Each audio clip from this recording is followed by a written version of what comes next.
What is up, guys? Welcome to another episode of Cooking with Chinedu and Amaris. This is our Valentine's Day edition, and we have something very special for you guys. Tell us about it, baby. So today we're going to do what we call a romantic sparkling sangria. So we wanted to do a drink instead of a dish today, just to give you guys something very simple that you can make for your special someone.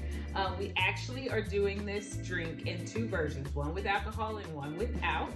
And so the first part of the video, after ingredients, we'll cover the one without alcohol, and then we'll do the one with alcohol. That's right. Original alcohol. All my people out there, if you plan on going half on the baby this weekend, that is the one for you. But anyway, we don't waste no time, guys. To the ingredients. Okay, so here I have laid out all the ingredients that are going to be necessary for both recipes. I'm going to talk through it all, right? So what you're going to need for both recipes is fruit. And so in this one, I have some raspberries with a little bit of strawberry, a lemon, 2 blood oranges, 2 Cara oranges, and 1 small grapefruit. What I'm gonna do when I do the recipes is pretty much go half and half with this. So half of one of whatever's in one of these is gonna go in one and half's gonna go in the other. So when you make it, regardless of which one you know, 1 orange is what you'll need, 1 blood orange is what you'll need, half of a grapefruit is what you'll need, okay? Yada, yada, yada. Okay, along with that, I have 2 pictures because today we're doing 2 recipes. For your non-alcoholic version, we are going to do some sparkling rosé, okay? This you'll need towards the end of the recipe, but for the beginning, you're gonna need some good old pink cranberry juice, and it doesn't have to be a specific brand, okay? Yeah, baby, what was that called again? That was called sparkling what? Sparkling rosé. Oh, okay. I like that. For our alcoholic version, we want a dry rosé. It doesn't matter the brand. Get whatever you like. We're gonna use a little bit of brandy today. I have some simple syrup because we're gonna want it. I want this to be just a tad bit sweeter, and some orange liqueur. And then to top it all off, I'm gonna use some sparkling rosé. Oh. All right. Those are our ingredients. Let's start with the non-alcoholic. Okay, so since we're doing our non-alcoholic one first, we're going to first put in our fruit. So remember what I said, I portioned my ingredients for both recipes, so we're only gonna use half of it.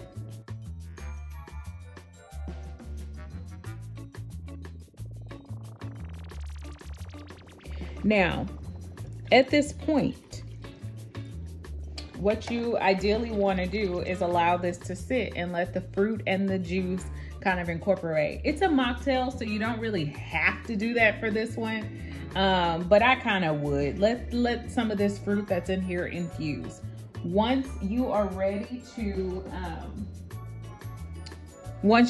to serve, and this is sat for a little bit, you're gonna pour you out some of this, put a little bit of fruit in the cup, and we're gonna top it with the sparkling rosé. Oh.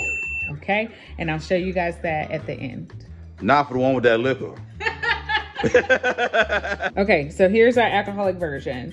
I am gonna cut the fruit down just a little bit, just so I can make sure I get everything I need into the container. And you can put as much or as little. You don't like raspberries and strawberries, don't put them in there. Nobody cares. It's really whatever you like, okay? Let's put some of these blood oranges in there. Cara oranges. A little bit of grapefruit. Okay. So I have a full bottle of dry rosé. Oh. So I'm gonna pour a nice amount of this because we still have some more stuff to come behind it. So I'm not going to, well, maybe I am. Gonna use the whole thing? Maybe. Yep. All right, I wasn't sure if I was. Okay. So I'm also gonna come behind this with about 1.5 ounces of brandy. If you do not have one of these little measuring things, use a regular cup. And I know some of y'all are gonna eyeball it anyway. Put a little bit of brandy. Oh, half the whole. Pour in half a bottle, but that's okay. It's whatever you want. You really can't mess up a sangria. As you can see, we're just stacking stuff on top of each other. I'm gonna do about an ounce of the orange liquor. Orange liquor. You always make fun of me when I say that. Yeah. Liquor. Okay. I did a little less than that, but you can do whatever you want to do. Now, I'm going to add, you do not have to add this. And I guess I'm going to put a little special note about this. The simple syrup. I'm going to add a little simple syrup because I want it to be a little bit sweeter. You don't have to add simple syrup. You also do not have to purchase simple syrup. It is insanely easy to make this. It's literally half water, half sugar. So whatever you pour for the water, you pour for the sugar, you put them in a pot, you let it melt and boil and melt, right? You have simple syrup. For the sake of time and convenience, because I have a busy schedule, I opted to just purchase it, okay? So just we ain't got time to be the Ingles today, guys. You got stuff to do. I'm gonna pour a little bit in there. That's a good amount, so it's gonna be pretty sweet. Now, this one, you have to let this one soak.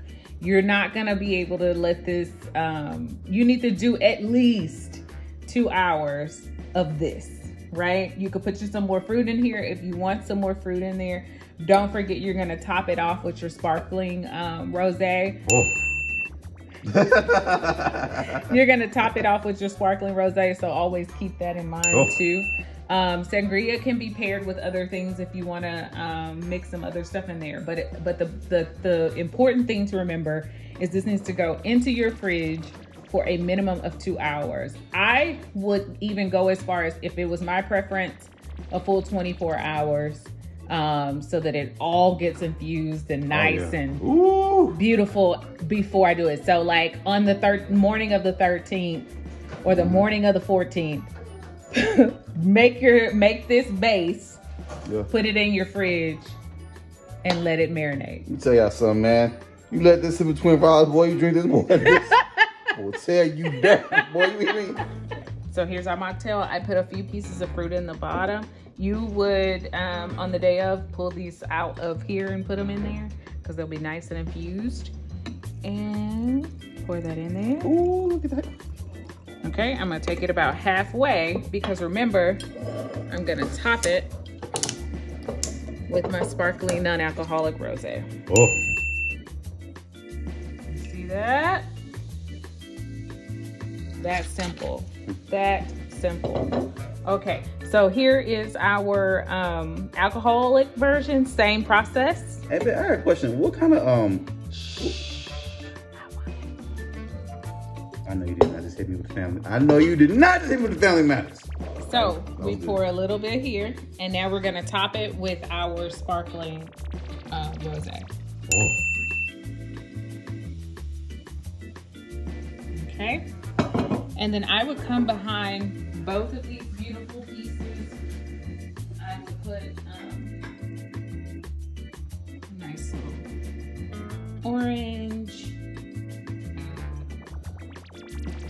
Even one of the grapefruits, maybe a sprig of mint. And there you go. Your romantic sparkling rosé sangria. Mocktail, alcoholic. Mocktail, baby maker. Yeah, I know which one I pointed at. Yeah. I hate to say it, but like yeah, it's strong. The mocktail, it just has a really good sweetness and stuff to it. The sangria, it's really good as well. Just be mindful that it is fairly strong. Let me tell you something, man. If you listen, if you thought Hennessy would come out here, listen, Hennessy ain't got. I ain't trying to diss them. This drink right here. Yeah, it's gonna be cute. Just to remember to chill your rosés, and it's gonna be really tasty. Ooh, fun fact about this rosé dish. If you are one of those people that likes to put ice cubes and stuff in your dish, to keep it from watering down, you can freeze some of the sparkling rosé into little ice cubes and then put that into your drink. Mm-hmm. And that way it doesn't get watered down. That's a good tip. I'm about to finish down this drink and go take care of Ari. Yeah. Well, eat Sunday dinner in case they saw it in the background. Yeah. So some of y'all think, oh, that boy, they about to go up there. Nah, man, we got whole baby right here. We are just literally watching us. Like I'm giving you 2 more minutes. We told her it was quiet time and to be quiet. And she's being quiet, but I'm watching her over there. I'll open up my laptop and do things that she's not supposed to do. Mm-hmm. Quietly, though. Yes, exactly. And she's literally hiding behind the laptop right now because she realizes that we're talking about her.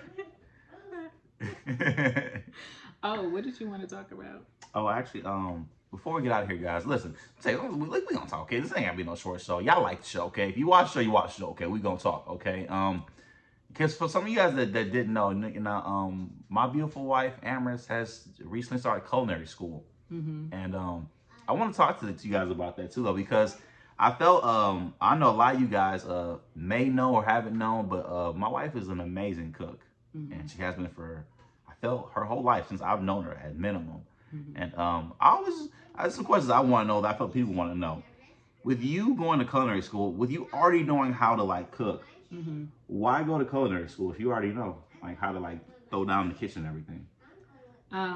Well, I guess the first thing that I should clarify is that yes, I am in a culinary program. I'm doing pastry and baking. I have not quite made my mind up about the food portion, as he knows, and that is because of food allergies and things that I have. And so we are talking. I've been talking to the doctor about it and just making that decision. But to get back to your question, I think that there's a lot of value in understanding formal technique and having a really strong foundation. I do feel like I can cook. I do feel like I can bake fairly well. But as I learned in my last 2 classes of bread making, and we're laughing because we know how tough it's been for me to navigate that in the way that a professional baker would navigate that world.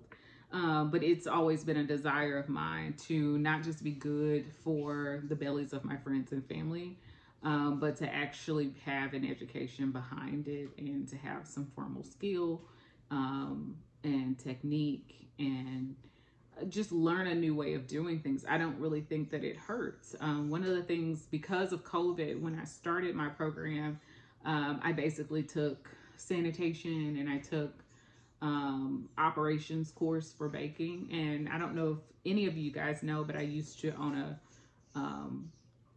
a baking business, and I ran that business for about 2-3 years. There's a lot of things that I learned in that business gradually, right? Had I gone to school, that one course, I laughed about it because I was just like, oh, you remember how it took me 2 years to figure that out? And like, I read it in a book in one chapter. So there was a lot of value in that for me. Sanitation has always been a really big thing for me, but it does not hurt to reinforce that, to learn more about it. And they're actually teaching you about it we talk about microorganisms and everything else. And the beautiful thing with the pastry program too is it comes from the perspective that we are essentially chemists when you think about it, and that's a lot of why culinary students hate the baking portion of things. It is an exact science, and it does take a lot of practice. But I'm enjoying it, and it's challenging me, and it's pushing me into some new spaces, new way of thinking, and just also recognizing that sometimes, or at least I've recognized already, that I tend to stick with things that I'm very comfortable with. So now it's challenging me to try out some stuff that I otherwise would not have tried, like bread. That bread was good. Yeah, my That bread was bread good. is good, but it's Listen. like, oh, the process. The process. I mean, like, it's so specific, you know, just down to making sure that you create an even surface and how you do that. And I mean, it is, I'm thinking, you know, I don't do a lot. I hadn't done a lot with like yeast and things like that, and to find out that there's a bajillion different types out there, and it's very specific, but it's exciting. Like I was telling him, it's so intimidating, but I'm like hooked. Like I'm excited for class. I'm excited to go every week, and I think it's a really good decision. And I would challenge anybody, even if it's not culinary, if there's something that you want to do, make the time to do it, because we both know I'm busy as all get out. And we're gonna get to that too. But we squeeze this in. I squeeze this in, and we're making this happen. And I feel like it's a really wise decision, because I couldn't be happier. And I'm beyond proud of you. Oh, Beyond where, I mean, just thank you. You have no idea how amazing you really are. Yeah, I need y'all to know too. Listen, I want y'all to know something. Like behind this is break fourth wall stuff. Okay, my wife is very busy. I'm busy. I'm very busy. Okay, Yeah. My wife is really busy too. Okay, like our schedules are very jam packed. My wife is a culinary student, and I want to let you guys know it's not just baking. Like she's literally like she'll be here reading books, studying. Like it's school. Mm-hmm. It's school. She's reading chapters, reading multiple books. It's a lot of work, like in the classroom and outside the classroom, in the kitchen, outside the kitchen. She does this on top of being the chief brand officer of Chinedu, all the Chinedu, the entertainment brand, the comedy you guys see. She's the CBO of it. She's also a project manager at her own job. And she finds time to be a wife and a mom and all that too. So. Oh, and don't forget that I am running. I just started, this is going to be a shameless plug. I just started like a little online clothing boutique named Party Apparel. Yes, she's working it. Yes, okay. Yes. I ain't gonna say. I know she want to plug it in there. Yes, go ahead. Yeah. So the website is being built, or at least my shop page and stuff is being built. Of course, you know, that's been a stop and start process because of personal things that have happened. Not related to any of the stuff that we're doing. I started out on Poshmark. That's where I've been selling all of my clothing items. And I plan to transition to my website once it's done. It's just a matter of getting it done amongst all of the other responsibilities. So like he said, I do work a full-time job. I also run his the merch side of his business, so everything related to that. So if it touches merchandise, it generally ends up being on my desk of things to do. Now we have Pari, and then of course Mom. And you think, how do I do this? A lot of compartmentalizing and a lot of planning, but that's why I get paid to be a project manager, because I'm really good at it. Yes, she is, y'all. Yes, she is. Yes, she is, y'all. Okay, this ain't no joke, exaggeration, and we work a lot. And just on the real, like, there's a lot that goes on behind the camera that I know you guys don't get a chance to see.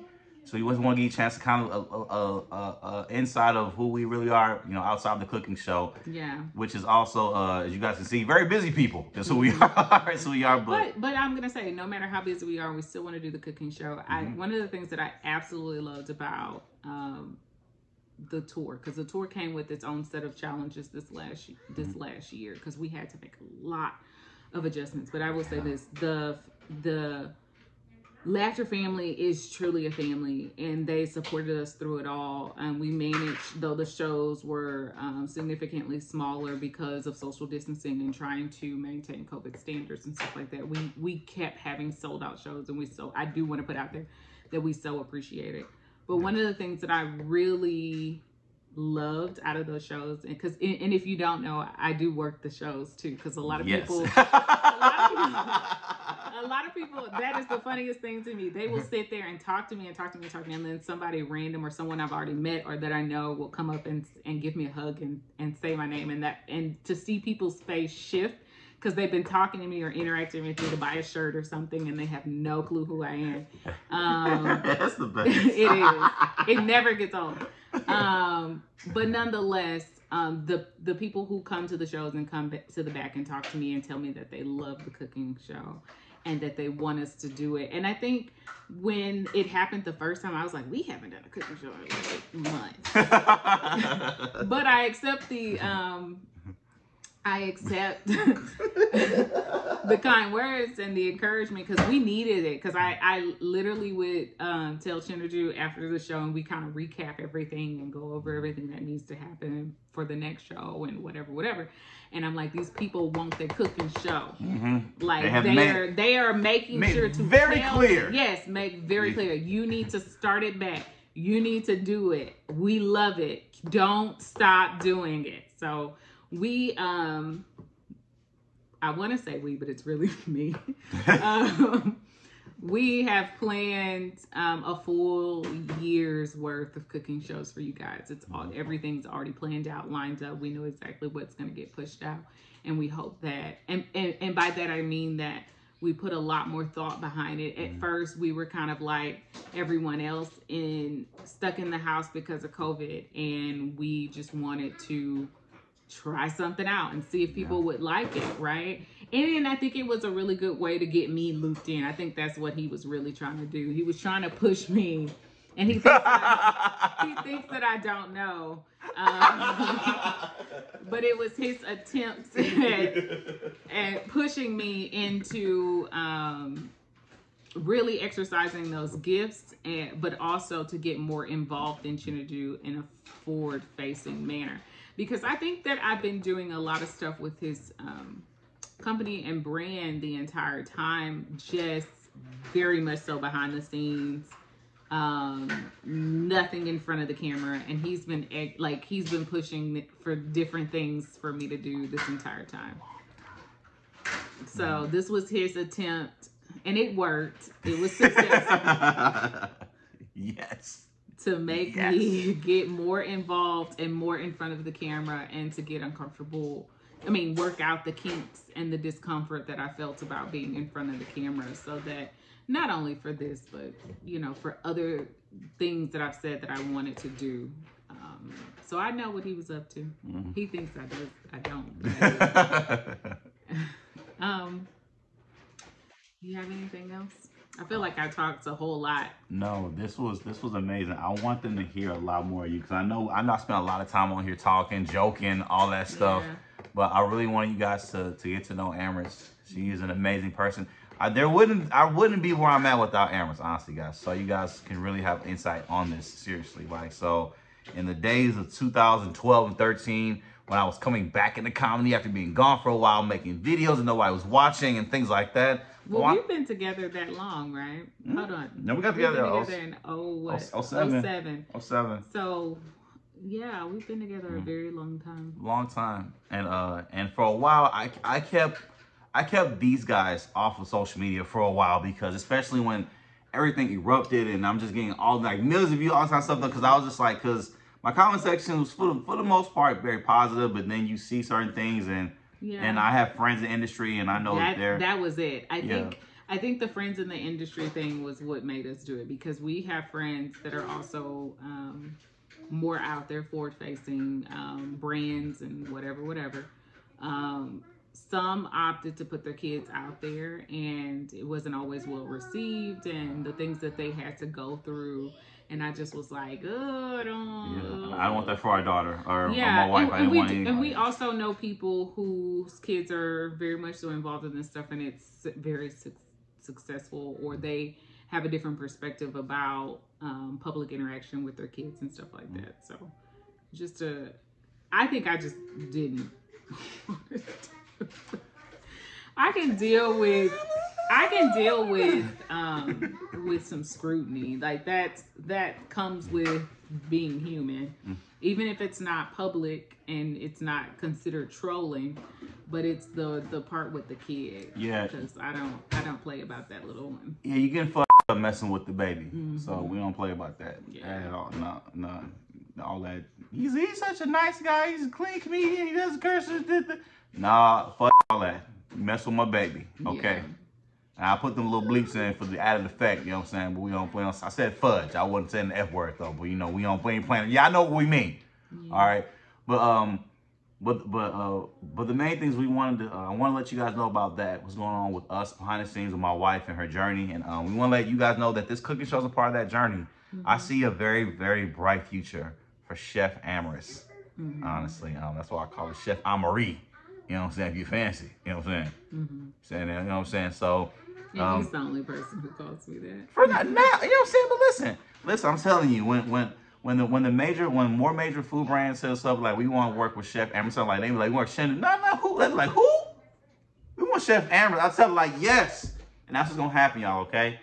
Chef, I really think the #1 goal at this point is literally to put some food out there for you guys to try and put a funny twist on it. And it's a wonderful outlet for us.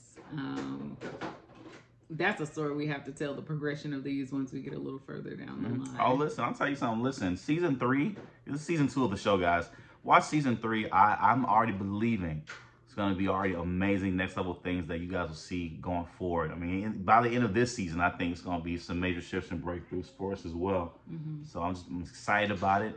Hope you guys enjoyed these longer episodes. Because this is probably going to be a long episode, guys, okay? Listen, the dish... Actually, it's about the same length as the previous one. If you have not watched our latest, or this is our latest, but the episode before this one, go and watch it. It is a slow cooker balsamic pulled pork, and it is amazing. It is We amazing. ate it on brioche buns. The first day we had it, we used the leftovers with stuffed potatoes. So, like, it's good. It's good. Oh, and we did some loaded potatoes. Yeah, super crispy loaded potatoes. Yes. Very delicious. And I think that's it. You got anything else? You think that's what you need to say? I did this for you.